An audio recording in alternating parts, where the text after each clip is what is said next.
Hello and welcome to The Man Who Kept Dying. This video is the follow-up video from the previous one about keeping a positive attitude in life. In this one, I would like to cover the idea of letting go and surrendering in life to, well, the greater flow of life. So the idea behind this video, if the previous one was sort of highlighting with a practical daily life example, this one is to go into more of the spiritual component of what really happens when you let go. And a couple of things I would like to define before we start this video is, first one, by letting go of something, an idea, a belief, a desire, a preference, whatever. I don't mean giving up on something. Or I do not mean abandoning something. The idea of letting go and surrendering means what it means. It doesn't mean it means basically you surrender to a greater force than yourself and you don't try to control the outcome of a situation. It does not mean that you give up on the situation itself. It's very different. The second thing that is important to highlight, in my opinion too, is the fact that it also means to stay active in life. It doesn't mean, by letting go, I'm being passive. Quite the contrary, it still requires a degree of activity. Although, caveat, sometimes being passive for a little while is a sign of being active, if you catch my drift. Because I know it can make sense or be confusing. Sometimes you do have to be passive about something in order to realign the cogs, so to speak, within yourself, so that you can be active again. It can happen through rest and so on, but as long as you do it with an intention, it is being active, so to speak. That's what I meant. So, surrendering and letting go. This goes perhaps a bit with what a lot of people call the law of attraction, and the fact that we are creators, we are manifestors, we are abundant, we can create anything we want, and so on. And very often we face the case that, well, it's not happening. Then we will be challenged. Okay, if it's not happening, is it because of my belief systems? Is it because I react to a situation? Is it because I'm not being positive enough? And so on.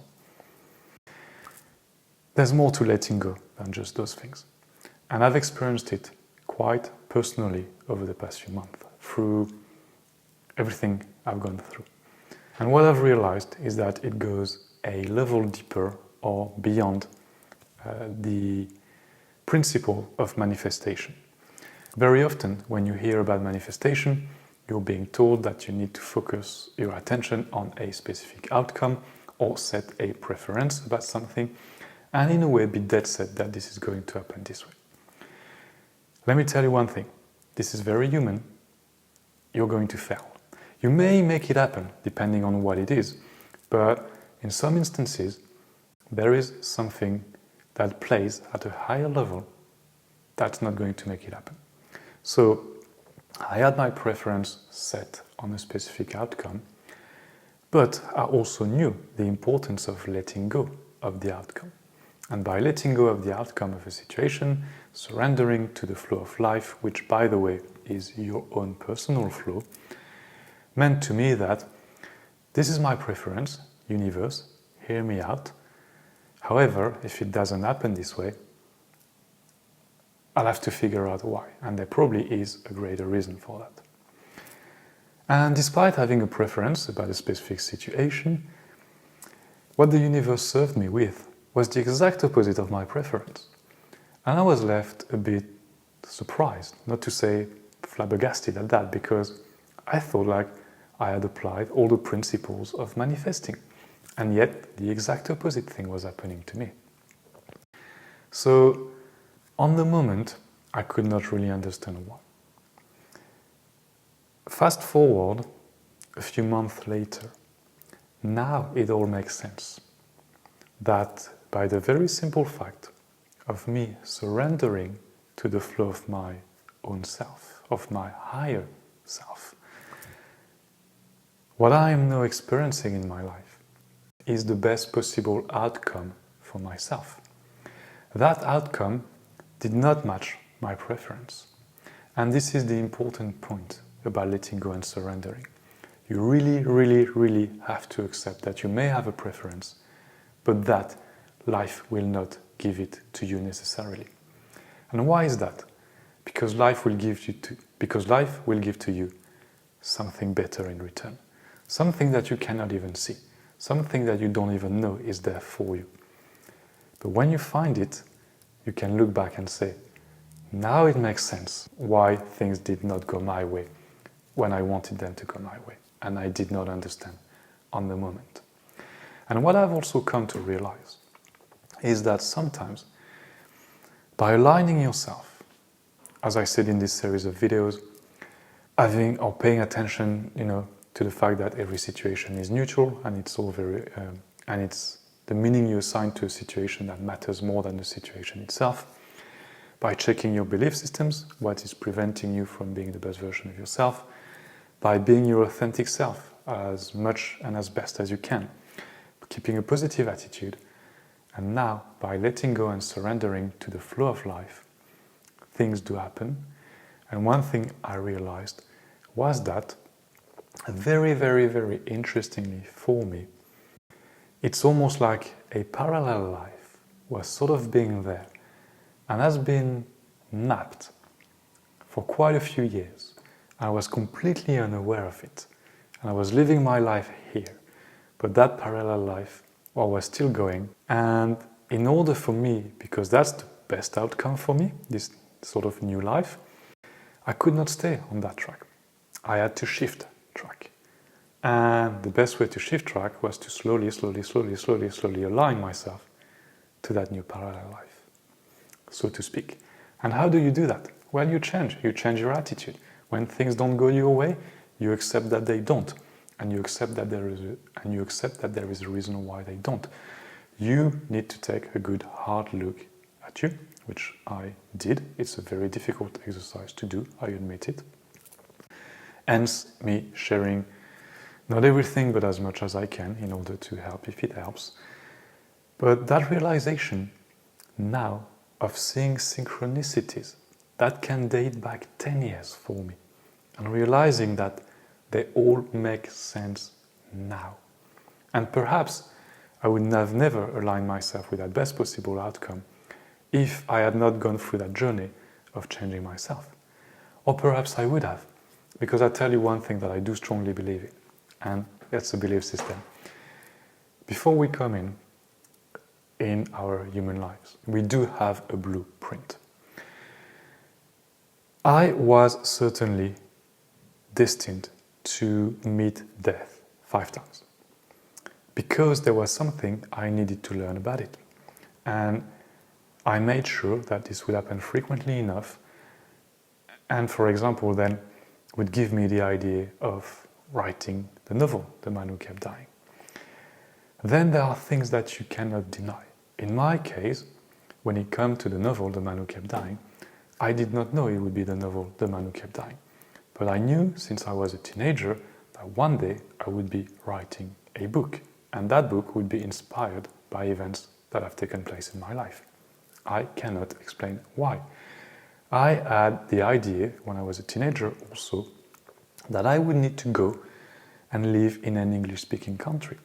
I even did the research at the time. I was 15 or 16 to try to move and to relocate to an English-speaking country, but it was quite complicated to make happen at such a young age.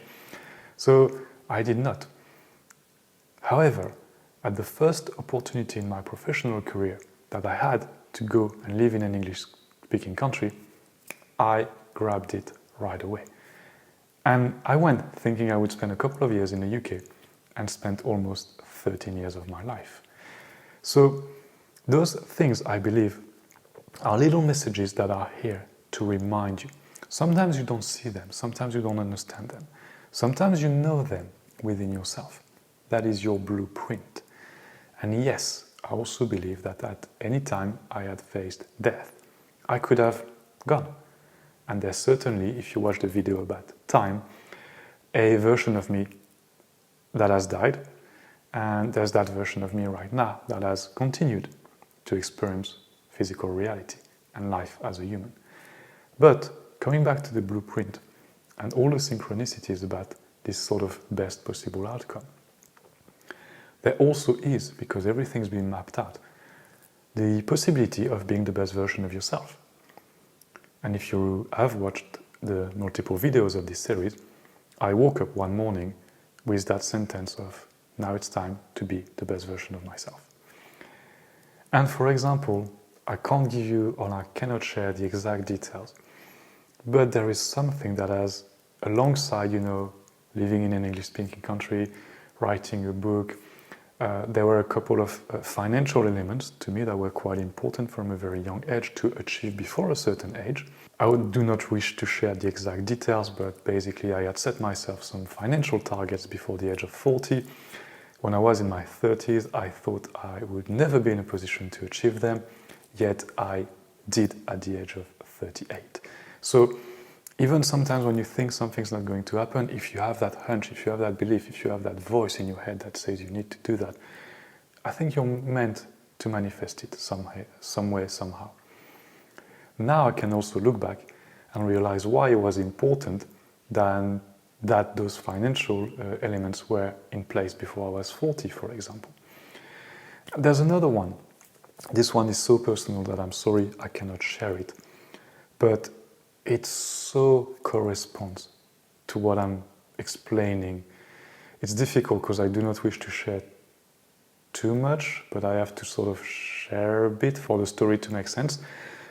But it aligns so much with that new outcome in life that it is impossible for me to ignore it and say, hang on, that was written, I had it in me. I knew that one day this would happen. I didn't know how. I even thought that last element I mentioned was not linked to what I realize it is now linked to, but because it was very close. But now I'm realizing that everything is unfolding for a reason. And the less I resist life, the easier it gets for me. I'm not saying it is without issues. We still live in a world or on a physical plane in which we experience polarity and duality, so we still grow and we still have to grow and we still have to learn. So there are those moments, case in point, the story about the fridge, but little things like that do happen. Following the flow also and surrendering and letting go means doing things that sometimes I'm not really understanding why I should do them, but I do them nonetheless. It's like having that urge. One example, yesterday, after dinner I was doing the washing up and I knew I would have to go for a walk at dusk in a forest. I can't explain. I can choose to ignore that and say it's fine, I'm tired, I really don't wish to go out for a walk after dinner, or I can just follow it. Of course, I followed it and it was a beautiful walk.